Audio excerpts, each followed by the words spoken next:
कुङ्कुम पङ्कयुतं मुनि वृन्दगणेन्द्र समानयुतं तव नौमि सरस्वती पादयुगं तव नौमि सरस्वती पादयुगम्।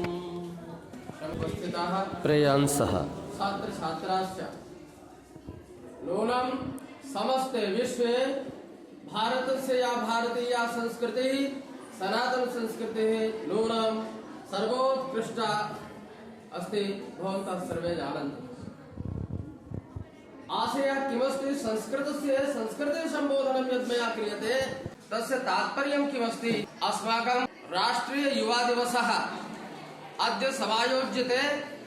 60-शतवर्षाणि व्यतीतानि 160 वर्ष व्यतीत हो गए स्वामी विवेकानंद जी के जन्मदिन के।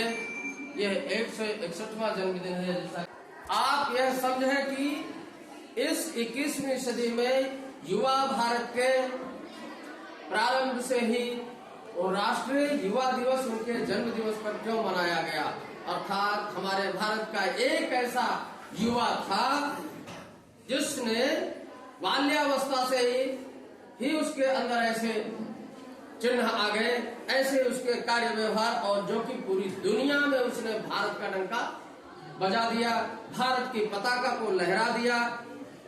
विश्व में जाने पर जो भारत की संस्कृति है, भारतीय संस्कृति का जो सर्व से सर्वोच्च उच्च घोष है वो क्या है। वसुधैव कुटुंबकम अयम निजः परो वेति गणना लघुचेतसाम उदार चरितानां तो वसुधैव कुटुंबकम। यह हमारी भारतीय संस्कृति का मुख्य उद्देश्य है।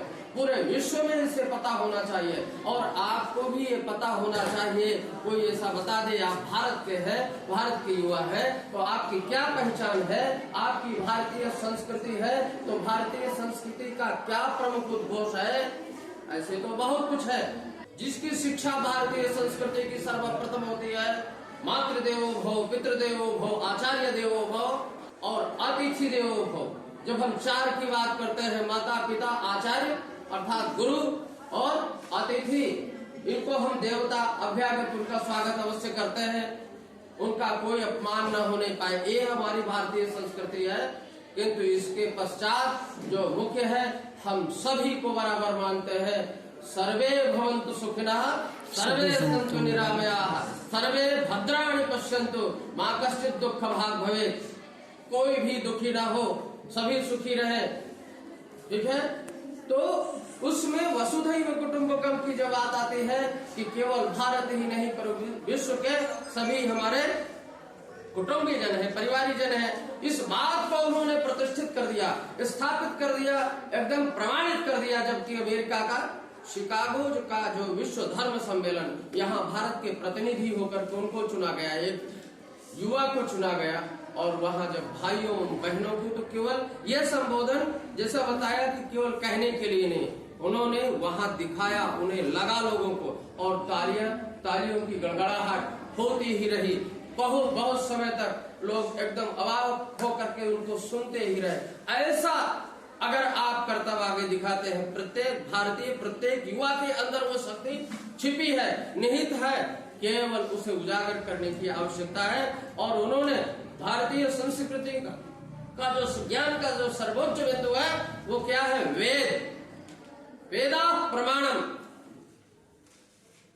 सर्वेषां ज्ञानानां प्रमाणम केवलम वेद है एव अतएव वेदांत दर्शनम सर्वोच्चम लक्ष्यम निदधाति। अर्थात जितने भारतीय दर्शन है, विश्व के पाश्चात्य दर्शन, जहाँ से जिनका विचार खत्म हो जाता है, उनकी विचार करने की मेधा शक्ति बुद्धि शक्ति खत्म हो जाती है, वहां से हमारा भारतीय दर्शन प्रारंभ करता है। और भारतीय दर्शन में जो 6 दर्शन है उनमें सबसे सर्वोत्कृष्ट दर्शन है वेदांत दर्शन, जिसका कि स्वामी विवेकानंद जी ने यह प्रस्तुत किया। क्या जिसके आधार पर उन्होंने उठो जागो और अपने लक्ष्य को प्राप्त करो, जो वाक्य है वेद का वाक्य है। और उसका उत्तिष्ठत जागृत प्राप्य वरान निबोधत, यह वेद संदेश देता है। उन्होंने उस संदेश को ग्रहण किया और सारे युवाओं को ये बताया तो आपको भी जैसे उसको ग्रहण करना है। और उन्होंने जब उनका नाम, बचपन का नाम आप जानते होंगे, क्या नाम था? नरेंद्र दत्त। और उनके गुरुजी कौन थे जिनसे दीक्षा लिया? स्वामी रामकृष्ण परमहंस। संन्यास की दीक्षा उन्होंने लिया और इसी युवावस्था में ही अपने घर को छोड़ करके केवल देश के लिए समर्पित हो गए। तो सबसे बड़ी बात यह है कि त्याग की जो देश के लिए केवल एक संकुचित विचारधारा में न रह करके सबको, और उन्होंने दिखा दिया कि वस्तुतः भारत के युवा कैसे होते हैं। तो भारतीय युवा का एक आदर्श आज हमारे लिए बड़े ही उत्साह, हर्ष और गौरव का दिन है कि ऐसा एक महापुरुष, ऐसा एक युवा जो पूरे विश्व में भारत की पहचान बना दिया, सारे युवाओं के लिए एक मार्गदर्शन, प्रेरणा के स्रोत बन गए। हम निश्चित रूप से वह युवा, यदि कोई भी उनको अगर अपने प्रेरणा स्रोत मानता है, उनके पग पर चलता है, उनके बताए हुए संदेश पर चलता है, तो निश्चित रूप से वो अपने लक्ष्य को प्राप्त करेगा और अपना नाम करेगा। निश्चित रूप से उन्होंने जो भारत के लिए किया, जो विश्व के लिए, विश्व मानवता के लिए किया, ऐसा जो वेदों का संदेश है उसे सबके सामने लाए। उन्होंने आचार्य की भी, गुरु की क्या प्रतिष्ठा होती है वो भी दिखाया। वेदांत दर्शन में तत्वमसि ये वाक्य है जो वेद के अंदर जो सन्यासी, जो गुरु, आचार्य एक किसी भी जीवात्मा को, किसी भी मनुष्य मात्र के अंदर चूंकि वो उस ब्रह्म का अंश है, तो वेद कहता है तत्वमसि, तत्त्वम असि, वो जो ब्रह्म है वो तुम स्वयं हो। तब उसको ज्ञान होता है, वो स्वयं कहता अहम ब्रह्मास्मि, अर्थात मैं निश्चित रूप से भूला हुआ हूं, मैं स्वयं ही उस ब्रह्म का अंश हूं।